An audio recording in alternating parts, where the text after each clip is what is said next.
नमस्कार, मैं हूं जयश्री नागदा और आप देख रहे हैं क्राइम रिपोर्ट। दोस्तों, हरियाणा के फरीदाबाद में लक्ष्मण सिंह नाम के एक शख्स रहते हैं जिनकी साल 2018 में नीतू सिंह नाम की एक महिला से शादी होती है। उनके 2 बच्चे होते हैं, एक 5 साल की बेटी और 2 साल का बेटा है। लेकिन अब ये 2 साल का बेटा इस दुनिया में नहीं है। दरअसल स्कूल से 12 अप्रैल यानी कि शनिवार को एक फोन आता है और कहा जाता है कि आपके बेटे की तबीयत बहुत ज्यादा बिगड़ गई है, आप फौरन इस अस्पताल में आ जाइए। अब परिवार बड़ा घबराया डरा हुआ जब वहां पहुंचता है तो जो बेटा था उसकी हालत बेहद खराब थी। और तो और आप ये भी समझ लीजिए कि डॉक्टर्स जो थे वो बाहर निकल के सीधे बोलते हैं कि आपका बेटा अब इस दुनिया में नहीं है। यह सुनते ही माँ जो है, किसी भी माँ का उसका कलेजा फट जाएगा। पिता के पैरों तले जमीन खिसक जाती है। उनका एक छोटा मासूम सा 2 साल का बेटा अब इस दुनिया में नहीं है। और वहीं पर एक दृश्य देखिए और सोचिए कि जो स्कूल है उसका स्कूल कर्मी वहां पर मौजूद है, जो वहां काम करता है स्कूल में, और उनसे कहता है कि आप हमें हमारी बची हुई बाकी की जो फीस है वो दे दीजिए, आपकी फीस अभी आधी ही जमा हुई है। अब ये देखिए कितनी शर्मनाक करतूत कही जाएगी।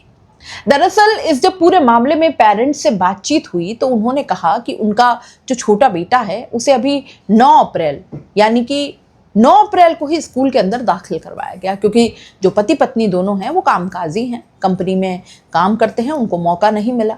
घर पर इतना वो रहते नहीं थे, पत्नी भी जो है वो दफ्तर जाती हैं और इसलिए अपने बेटे का दाखिला उन्होंने आर्मी पब्लिक स्कूल नाम का एक क्रैच स्कूल है यानी प्ले स्कूल जो आजकल चलते हैं वहां पर उन्होंने भर्ती करवाया।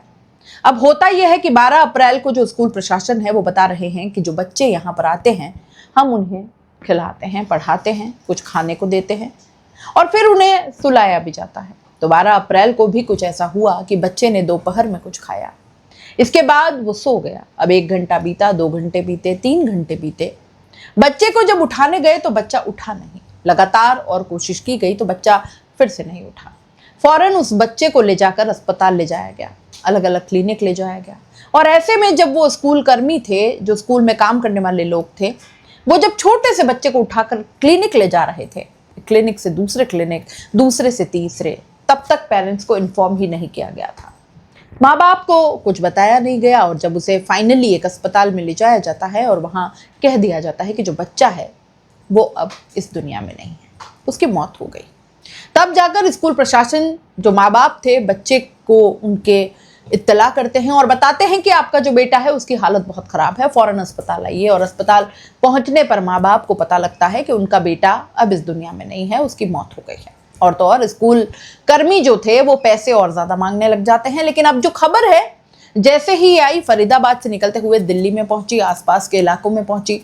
जैसे ही इस खबर को मीडिया तक पहुंची तब जाकर स्कूल के खिलाफ एक्शन होना शुरू हो गया। वो कैसे हुआ वो चलिए मैं आपको एक एक करके समझाती हूँ। दरअसल देखिए, जब यह खबर सामने आती है कि एक बच्चे ने स्कूल में कुछ खाया फिर उसकी मौत हो जाती है, स्कूल वाले लापरवाही बरतते हैं, परिवार से ठीक से बात नहीं करते, पैसे मांगते हैं, तो जो CWC होती है यानी कि चाइल्ड वेलफेयर कमेटी, वो स्कूल में पहुंचती है। उसमें सबसे पहले वो स्कूल की हालत देखी जाती है, चीज़ें देखी जाती हैं और बहुत सारी बेतुकी चीज़ें वहाँ पर उन्हें देखने को मिलती है। दरअसल एक 50 गज का मकान है जिसमें army public school, public play और क्रैच स्कूल खोल रखा है और 7 साल से स्कूल यहाँ पर चल रहा है।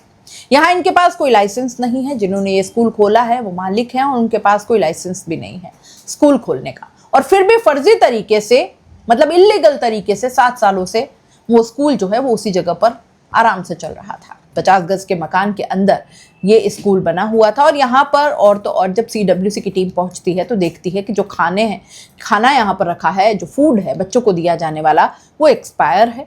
जो ओट्स हैं, वो कुछ ऐसी मील है, वो सारे एक्सपायर वहाँ पर पैक रखे हुए हैं। आटा जो है बहुत दिनों का गुथा हुआ रखा हुआ है, उसमें से बदबू आ रही है। और तो और जो दलिया है वो भी सड़ा हुआ है और इस तरीके से पूरा जो खाना है वो बहुत ज़्यादा गंदा है और बहुत ज़्यादा शरीर के लिए नुकसानदायक है। लेकिन फिर भी बच्चों को वही दिया जा रहा था। और भी कई सारी चीज़ें वहाँ देखने को मिलती है। अब जो बच्चे हैं वो यहाँ कम से कम जो रजिस्टर्ड बच्चे हैं वो लिखे गए हैं कि 103 बच्चे यहाँ पर रखे जाते हैं और 103 बच्चों का दाखिला हुआ है। इन बच्चों को वो कहते हैं कि हम अच्छे से ट्रीट करते हैं, हमारे पास खिलौने हैं, ये सब चीज़ें सिर्फ रिटर्न में मेंशन्ड हैं। जबकि CWC टीम वहाँ पहुँचती है तो देखिए उन्हें क्या क्या मिलता है। दरअसल उन्हें दिखता है कि जो बच्चे हैं उनको नशीला कुछ ऐसा खाने में मिलाया जाता है, उनके वो दिया जा रहा था, कुछ नशा दिया जा रहा था ताकि वो सोते रहें। नशे की दवाइयाँ उन्हें दी जा रही। मतलब एक बच्चा है, आपको जिम्मेदारी दी गई है, वो आपके यहाँ पर उन्होंने दाखिला कराया है और उसके लिए पेरेंट्स अच्छी खासी एक मोटी रकम पे करते हैं। उस बच्चे की आप देख रेख करिए ताकि उसके जो माता पिता है वो निश्चिंत होकर अपना काम कर पाए। वो यही चाहते हैं कि इसे टाइम से खिलाइए, पिलाइए, सुलाइए, पढ़ाइए, उठ जाए तो फिर थोड़ा बहुत कुछ खिलाइए उसे। तो पेरेंट्स जब उसे लेने आए तो आप उसे सौंप दीजिए। लेकिन यहाँ पर बच्चों को सुलाने के लिए नशे की दवाइयों का इस्तेमाल हो रहा था खाने में मिलाकर, और यही चीज़ उस बच्चे को दी गई जिसकी वजह से उसकी मौत हो गई। उसके अलावा साथ ही साथ जो बच्चे हैं, जब वो नहीं सोते, कई बच्चे ऐसे होते हैं जो नहीं सोते, बीच में उठ गए तो फिर उन्हें मारा पीटा भी जाता था और उनके साथ बदसलूकी की जाती थी। और यहाँ पर बच्चों की तादाद जो थी, वो कुछ तस्वीरें दिखाई देती हैं जिनमें 16 से 18 घंटे का जो स्कूल है ये चलता है और उसमें 100 बच्चे, जब CWC की टीम पहुंची तो उस वक्त 50 गज के मकान के अंदर 100 बच्चे मौजूद थे जो एक के ऊपर एक करके सो रहे हैं। इन तस्वीरों में आप देखिए कुछ लोग उठे हुए हैं, जो बेड बने हुए हैं उस पर भी बैठे हुए हैं, और जो एक हर कमरों में बच्चों को किसी तरीके से भरा गया है, और तो और जब जगह नहीं बचती तो ज़मीन पर चादर डाल देते हैं और उस पर बच्चों को सुला देते हैं। तो इस तरीके से स्कूल चलाया जा रहा था। साथ ही साथ जब रजिस्टर निकाला गया, चेक किया गया कि भाई आपके यहाँ कितने बच्चे रजिस्टर्ड हैं, कितनों का एडमिशन हुआ, तो पता चलता है कि 103 बच्चों का रजिस्ट्रेशन हुआ। लेकिन मौके पर जो टीम पहुँचती है उन्हें 100 बच्चे मिलते हैं और पता लगता है कि 18 जो बच्चे उनका नाइट स्टे है, मतलब रात से 18 बच्चे रह रहे हैं। 100 सुबह सुबह यानी 118 बच्चे हो गए। तो आखिर 103 की रजिस्ट्री क्यों दिखाई जा रही है? इसके अलावा और भी बहुत सारी चीज़ें हैं जो सवालों के घेरे में आती है, जैसे कि जिस तरीके के वहाँ पर कमरे हैं जिनमें बच्चों को सुलाया जा रहा है, टीम को पता लगता है कि इन कमरों में ठीक तरीके से व्यवस्था भी नहीं है, न लाइट है, और बस बच्चों को ऐसे ही लिटा दिया जा रहा है। और तो और जैसे प्ले स्कूल में डालते हैं वहाँ कम से कम टीचर्स होते हैं जो पढ़ाते हैं, उन्हें सेविकाएँ होती हैं जो बच्चों की हेल्प करती हैं, और वहाँ पर कई लोग मौजूद होते हैं, कुछ जो कर्मचारी होते हैं। लेकिन यहाँ पर सिर्फ एक सेविका थी, कोई टीचर न कुछ और। 118 जितने बच्चे यहाँ मौजूद थे उन पर सिर्फ एक सेविका थी जो उनका ध्यान रखती थी और वहीं उनकी जो देखरेख करती थी। तो ऐसे में कमेटी है उसका कहना ये था कि वो अकेली आखिर इतने बच्चों का कैसे ध्यान रख पाती होगी, और बच्चे चिल्लाते जगते तो उन्हें फिर मारा पीटा जाता था क्योंकि फ्रस्ट्रेशन भी उसको हो जाती थी, वो अकेली थी संभालने वाली।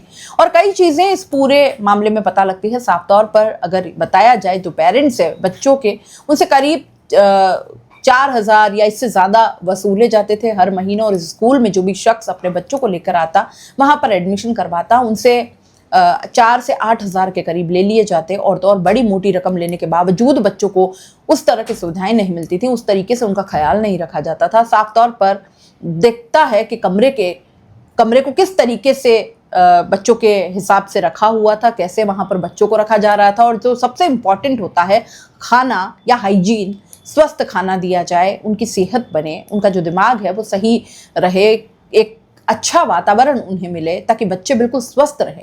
लेकिन यहाँ पर जब टीम निरीक्षण करने पहुँचती है तो पता लगता है कि जो खाना है पूरी तरीके से एक्सपायर्ड, जो वो ठीक तरीके से बन नहीं रहा था, हाइजीन वहाँ मेंटेन नहीं किया जा रहा था, और एक शख्स उस खाने को बना रहा है, एक दिन बन जाता है फिर फ्रिज में रख दिया जाता है, 4-4 हफ्ते भर वही खाना बच्चों को दिया जा रहा था, और पेरेंट्स को इस बात की भनक तक नहीं थी। तो ऐसे में जो चीज़ें निकल कर सामने आई और जिस बच्चे की मौत हुई उस केस में भी ये पता लगा कि जो दलिया था वो ख़राब दलिया दिया गया, उसमें नशीली कोई चीज़ भी थी जिसकी वजह से बच्चे की मौत हो जाती है। लेकिन अब ऐसे में कुछ बच्चों को जो वहाँ मौजूद थे उनको उठाकर भी पूछा गया, क्योंकि छोटे छोटे बच्चे थे, कुछ खास बता नहीं पा रहे थे। जब उनसे पूछा गया कि बेटा तुम यहाँ पर खुश हो, तुमने क्या खाया, तो अपनी तुतलाती जुबान में उन्होंने कुछ कुछ बातें CWC की टीम को बताई, जिससे साफ तौर पर पता लगा कि स्कूल के अंदर बच्चों को सही तरीके से नहीं रखा जाता। और तो और ये सारी चीज़ें पता लगने के बाद जब स्कूल पर बैन लगाया गया तो जो SDM वहाँ पर आते हैं, वहाँ के जो मालिक थे स्कूल के, वो उनसे भिड़ जाते हैं SDM से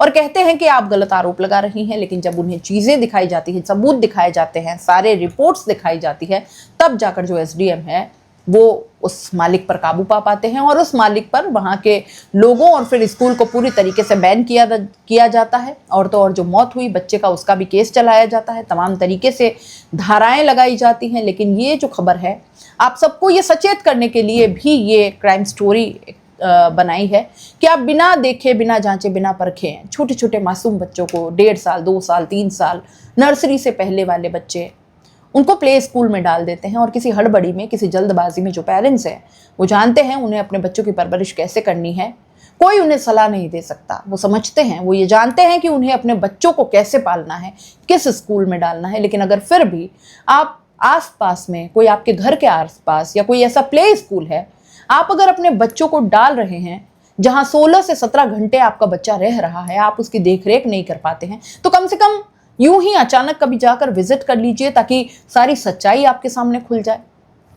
खुद जाकर स्कूल को चेक करिए, तसल्ली करिए। आप देखिए स्कूल कैसा है, किस तरह का एनवायरनमेंट है, कैसे वहाँ पर बच्चों को रखा जाता है, कितने लोग वहाँ पर बच्चों को रखने के लिए मौजूद हैं, उनका व्यवहार कैसा है, खाना सही मिलता है, नहीं मिलता है, हाइजीन किस तरीके से मेंटेन किया जाता है, नहीं किया जाता है, बच्चों को क्या सिखाया जाता है, किस तरीके से सिखाया जाता है।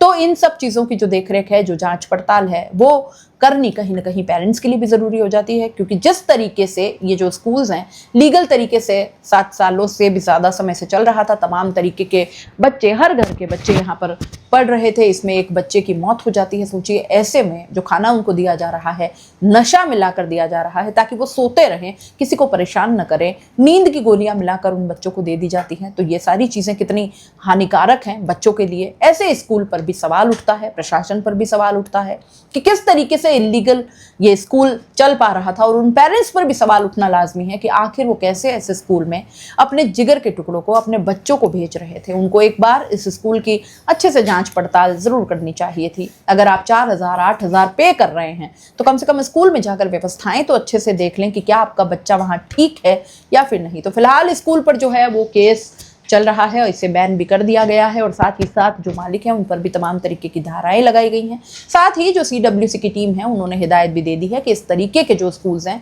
वो बैन होने चाहिए। हर शहर में जाकर ऐसे स्कूलों का निरीक्षण होना चाहिए, तब जाकर पता लगेगा कि आखिर प्ले स्कूल की आड़ में ये जो सब कुछ किया जाता है छोटे से बच्चों के साथ, ये जो धंधा किया जा रहा है, क्या सिर्फ पैसे ऐंठने के लिए हो रहा है या सच में बच्चों की देखरेख करने के लिए ऐसे कुछ इंतजाम किए जाते हैं।